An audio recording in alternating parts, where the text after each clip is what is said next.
रात के ठीक 3 बजे नेहा की नींद अचानक टूट गई। हवेली के लंबे अंधेरे गलियारे में किसी के पायल पहनकर चलने की आवाज गूंज रही थी, छन छन छन।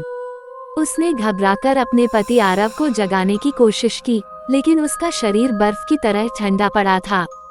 तभी कमरे के बाहर से एक औरत की धीमी फुसफुसाहट सुनाई दी, रिश्ते पैसे से नहीं, समझ से चलते हैं, लेकिन हर समझौते की एक कीमत होती है। नेहा का गला सूख गया। उसने कांपते हुए दरवाजे की तरफ देखा। दरवाजे के नीचे से धीरे धीरे किसी जले हुए हाथ की उंगलियां अंदर सरक रही थीं। कही अनकही बातें, हिंदी हॉरर स्टोरी।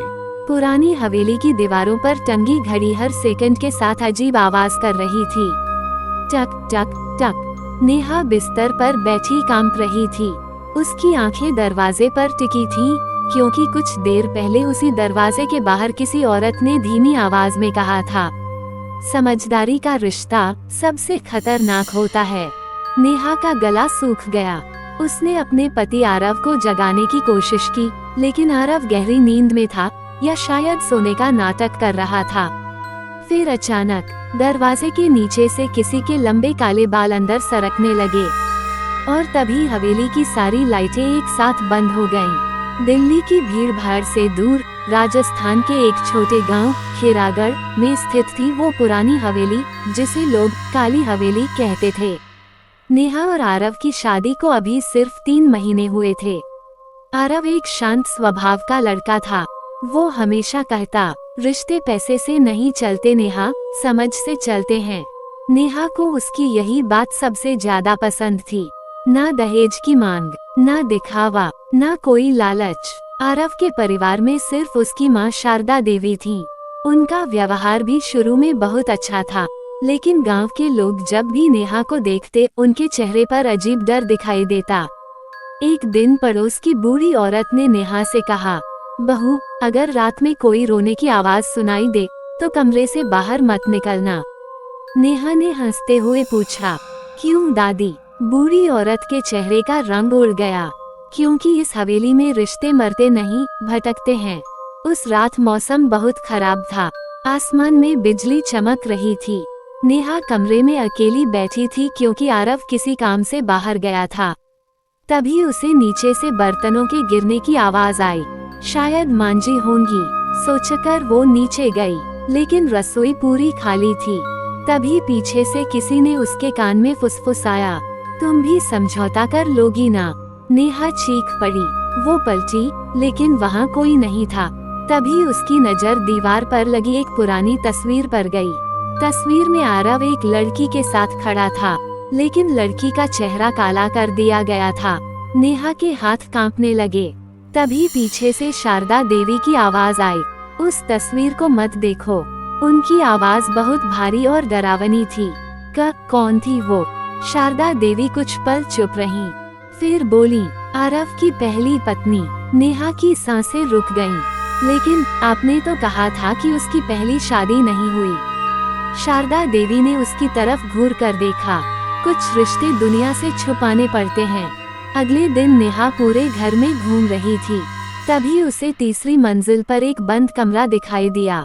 उस कमरे पर बड़ा सा ताला लगा था, लेकिन सबसे अजीब बात ये थी कि दरवाजे के नीचे से राख बाहर निकली हुई थी। नेहा ने जैसे ही दरवाजा छुआ, अंदर से किसी औरत के रोने की आवाज आई। उसका दिल जोर जोर से धड़कने लगा। तभी पीछे से आरव आ गया। उसकी आंखों में गुस्सा था। तुम यहाँ क्या कर रही हो? नेहा डर गई। मैं बस ऐसे ही। आरव ने उसका हाथ कसकर पकड़ लिया। इस कमरे के पास दोबारा मत आना। उसकी आवाज पहली बार इतनी डरावनी लगी थी। उस रात नेहा सो नहीं पाई। रात के करीब 3 बजे उसे फिर वही रोने की आवाज सुनाई दी।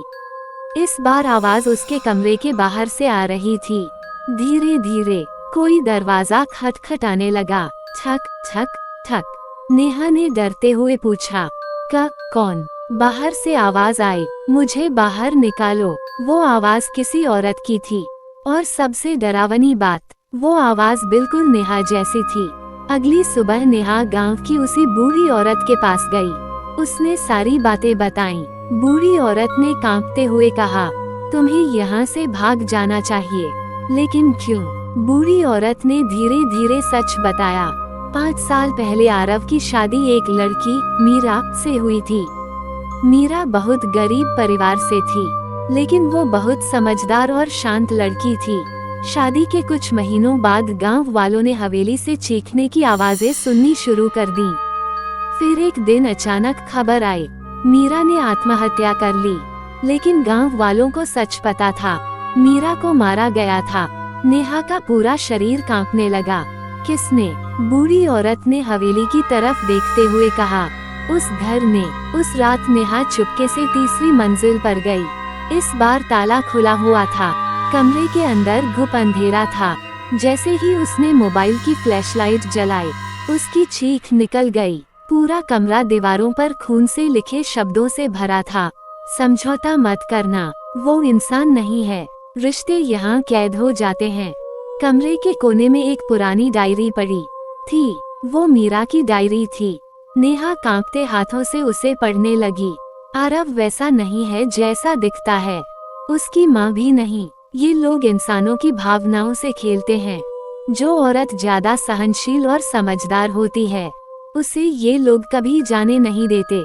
नेहा के माथे पर पसीना आ गया। आगे लिखा था, अगर कोई ये डायरी पढ़ रहा है तो समझ लो मैं अभी भी इसी हवेली में हूँ। तभी पीछे से दरवाजा अपने आप बंद हो गया।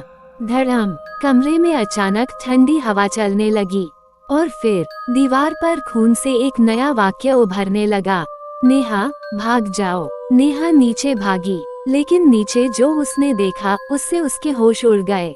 आरव और शारदा देवी बीच हॉल में बैठे थे। उनके सामने कई तस्वीरें रखी थीं। हर तस्वीर किसी औरत की थी। कुछ तस्वीरों पर लाल क्रॉस बना था।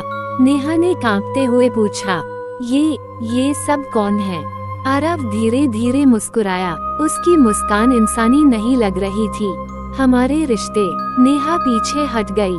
शारदा देवी बोली, हर औरत जो इस घर में आती है उसे समझदारी सिखाई जाती है, और जो ज्यादा सवाल पूछती है। आरव ने बात पूरी की, वो हमेशा के लिए यहीं रह जाती है। तभी अचानक हवेली की सारी खिड़कियां अपने आप खुल गईं।